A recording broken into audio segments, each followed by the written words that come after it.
बागलाण तालुक्यातील अंतापूर येथील मोसम नदी लगतच्या परिसरात जायखेडा पोलिसांनी धडक कारवाई करत छुप्या पद्धतीने अनधिकृतरित्या सुरू असलेल्या गावठी दारूच्या हातभट्ट्या उद्ध्वस्त केल्यात। या कारवाईत शेकडो लिटर रसायनचा 1,71,000 रुपयांचा मुद्देमाल नष्ट करण्यात पोलिसांना यश आले असून 4 संशयितांवर गुन्हे दाखल करण्यात आले आहेत।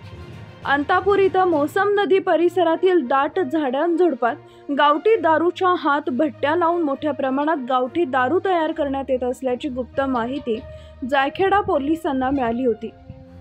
या माहितीच्या आधारे जायखेडा पोलीस ठाण्याचे सहाय्यक पोलीस निरीक्षक सागर काळे यांनी पोलीस कर्मचारी रवींद्र मोकाशी, अरुण वंस, पृथ्वीराज बारकळ, श्री शिरोळे, क्षीरसागर आदी सहकार्यांसह घटनास्थळी धाड टाकली असता गावठी हातभट्टीची दारू तयार करण्यासाठीचा कच्चा रसायनचा साठा तसेच दारू तयार करण्यासाठी लागणारी साधनसामग्री व गावठी हातभट्टीची दारू मोठ्या प्रमाणात मिळून आली।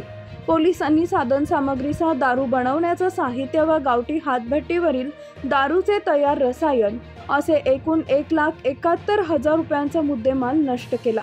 या प्रकरणी अनुसयाबाई सोनवणे, नंदाबाई गवळी, रेखाबाई गवळी, गायत्री गवळी या चौघांवर गुन्हे दाखल करण्यात आले आहेत।